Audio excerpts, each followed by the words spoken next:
In the wide plains of Texas, beneath the blazing sun and the endless horizon, lie mysteries older than memory itself. Here, scattered across deserts and hills, in caves and stone circles, are echoes of rituals science cannot fully explain. They are painted in red ochre on canyon walls, burned into the soil of ceremonial pits, and aligned with the stars in ways that defy coincidence. Some say these markings and sites were the work of shamans, entering visions to speak with spirits beyond our world. Others believe they were sacred calendars, tied to life, death, fertility, and the cycles of the cosmos. But the truth hides in shadows. Archaeologists can measure the pigment, they can carbon date the ashes, they can map the stone alignments. Yet none of their tools can tell us why these rituals were performed or what powers they were meant to summon. Were they ceremonies of life and renewal, offerings to ancient gods? Or gateways into something far stranger, a connection to the unseen, the unexplainable? Each site carries a silence, a weight that presses on anyone who enters. The rocks remember, even if the people who carved them are long gone. To uncover these forgotten rituals, we must follow the evidence left in stone and fire. We must step into caves where the walls still glow with painted figures. We must walk among circles of rock that mirror the heavens. And we must listen not just to history, but to mystery. Because here in Texas, the past does not whisper, it lingers, it waits. Travel west into the Pecos River Valley and you'll find cliffs that hold secrets older than the pyramids. On the sandstone walls of shelters carved by wind and time, human hands painted visions in crimson, yellow, and black. They painted deer, serpents, birds that stretch like constellations. They painted people, but not ordinary people. Figures with antlers, masks, wings. Figures caught mid-transformation, suspended between this world and the next. These are the Pecos River rock paintings, among the most haunting ritual sites in all of North America. They stretch across hundreds of feet, painted over centuries, layered like a palimpsest of memory. Each image tells a fragment of a story, but the story itself, science can only guess at. Archaeologists say the oldest of these paintings may be 4,000 years old, older than Rome. Older than the Mayan temples.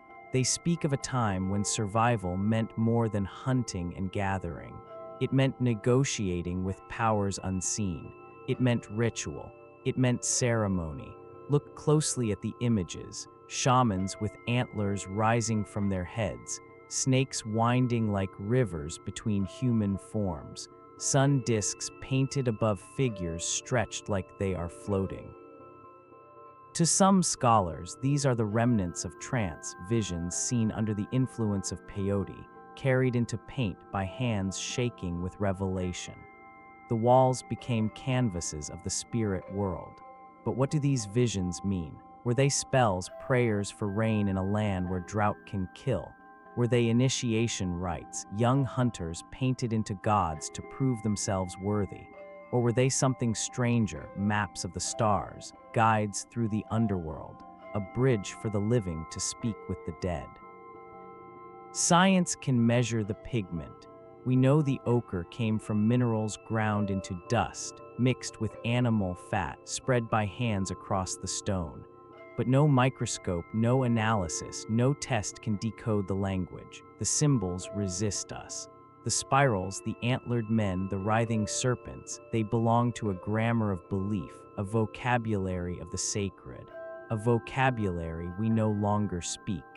Yet the people who descended from this land still feel the presence. Some tribal elders say the walls are not just painted, they are alive. Each figure is a memory, each serpent a warning, each shaman a guide. The paintings, they say, are not art. They are doorways into a world that waits just beyond the edges of our vision. And there is something unsettling. In some panels, figures appear bound, limbs tied, eyes wide, Were these depictions of sacrifice? Was blood offered in these canyons as paint was spread on stone? Archaeologists hesitate. They speak of ritual, of trance, of symbolism, but they cannot erase the possibility that what was painted was once performed. In the Pecos canyons, the walls still whisper. They whisper of hunts, of visions, of gods that demanded ceremony. They whisper of a people who saw no line between the physical and the spiritual, no border between earth and sky. For them, ritual was survival, ritual was life. And today, as you stand before the paintings, you feel it, the silence, the weight. The sense that these figures are not finished speaking. Across central Texas, scattered among the limestone hills, lie strange depressions in the earth, charred pits lined with blackened stone, buried beneath centuries of soil. At first glance, they look like fire pits, the remnants of simple cooking fires, but they are too large, too deliberate. Some stretch over 30 feet across, packed with layers of burned rock, ash, and bone, what was once dismissed as campfire debris may have been something far more sacred. Archaeologists call them earth ovens. They were heated with flame, filled with food, sealed beneath layers of rock and soil. Yes, they could feed a community, but the sheer scale suggests more than meals. These were not fires for survival alone. They were ceremonies, ritual gatherings of dozens, even hundreds, who feasted not only to eat, but to honor.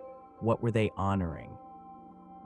Some believe these were offerings to ensure fertility, prayers for rain in a harsh land, sacrifices to the earth itself.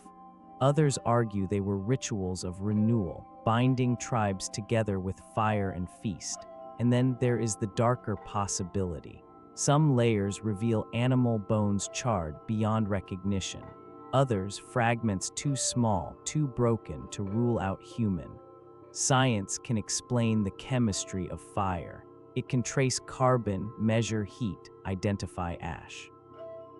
But it cannot tell us what the flames meant to those who lit them. Did they see the smoke as a message rising to the sky?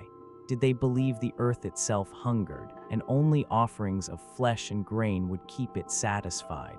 Imagine the scene 1,000 years ago, torches circling the pit, drums echoing against the hills, shadows dancing in the firelight.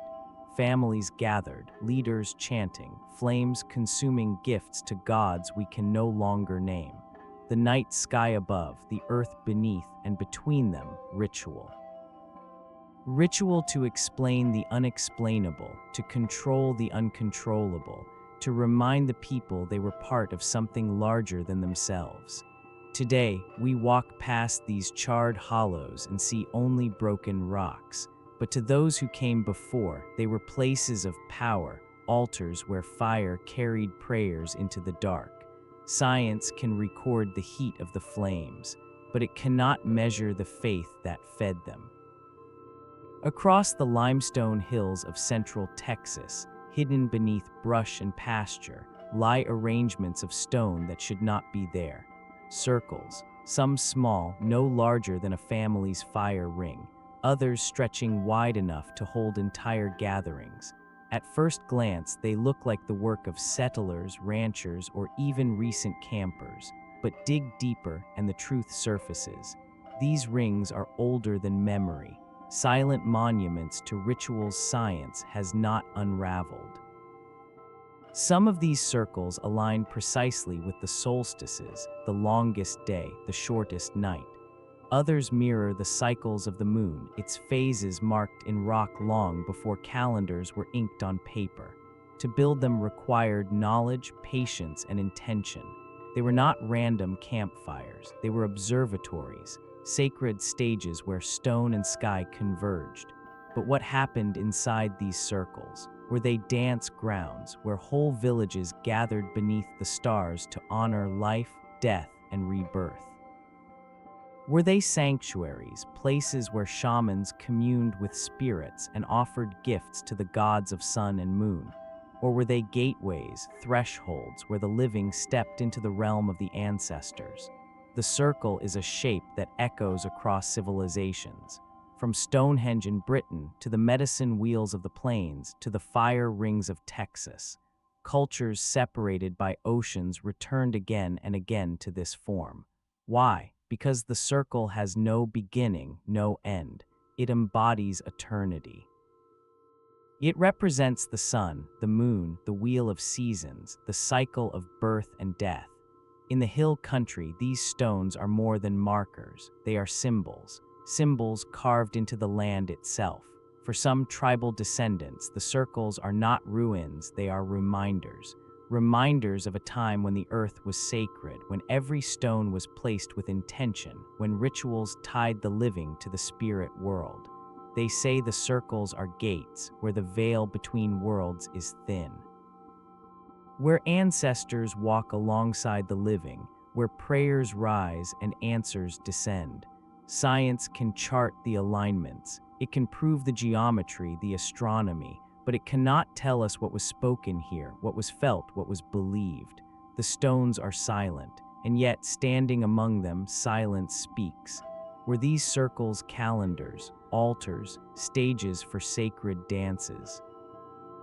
Or were they something more, a map of the universe, carved into earth and stone, reminding those who built them of their place within it? We may never fully know, but the stones remain, they endure, they wait. In the deserts of West Texas, hidden within limestone cliffs, there is a cave unlike any other. To the untrained eye, it is only stone and shadow, but step inside and the cave begins to speak. Every footfall, every breath, every whisper is carried back to you, amplified, twisted, multiplied.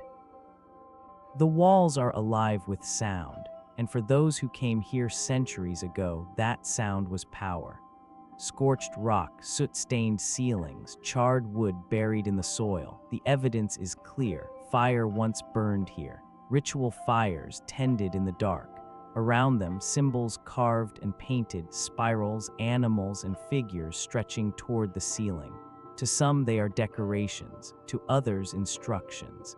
Guides for the ceremonies that unfolded when the cave echoed with chant and drum. Imagine the scene.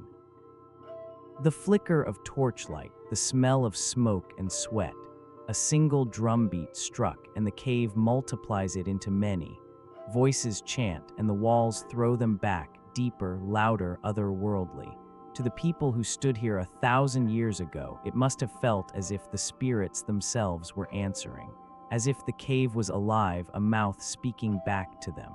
Archaeologists test the acoustics today. They strike drums, sing, clap their hands. The cave answers with voices not their own. They explain it as natural resonance, sound waves bouncing off stone. Science can chart the frequencies, record the echoes, but science cannot tell us what those echoes meant to the people who built their rituals here. Did they believe the cave was a gateway to the underworld? Did they hear the voices of their ancestors? Or did they think, for just a moment, they were no longer alone? There are stories whispered among local tribes, stories that caves are wombs of the earth. That to enter is to return to the beginning, to be reborn. To leave is to cross back into the world of the living. And so the rituals here may have been ceremonies of transformation, where men became shamans, where hunters became gods, where the living touched the world of the dead. But not all echoes bring comfort. Some archaeologists report feelings of unease in this cave, a weight pressing on the chest, a sense of being watched. The human mind, caught in darkness, begins to imagine, and perhaps. That was always the point, to shake the soul, to break down the barrier between fear and faith so that ritual could cross into revelation. Today the Cave of Echoes is quiet, but in its silence memory lingers. Every whisper once shouted back, every prayer once magnified into eternity. Science can explain the acoustics, it can chart the resonance, but it cannot capture the shiver down the spine, the certainty that the cave was listening, that something in the dark was answering. In the desert canyons of Texas, carved into rock faces that look out on the endless horizon, are patterns too precise to be random. Spirals, constellations of dots, animal forms lined with the rising of the stars. At first, they seem simple decorations left by ancient hands, but when night falls and the sky reveals its map, the carvings begin to align. The stones mirror the heavens. Some are aligned with Orion, the hunter in the sky. Others track the cycles of the Pleiades or the arc of the Milky Way. These are not random etchings. They are calendars of stone tracking seasons, solstices, migrations of animals, even times to plant and harvest. But beyond survival, they carried something greater, a sense of belonging beneath the stars. Imagine the ritual, torches flickering, eyes turned skyward, a chant rising to the rhythm of the cosmos. Each star a spirit, each constellation a story told across generations. To these people, the sky was not distant. It was alive. It was watching.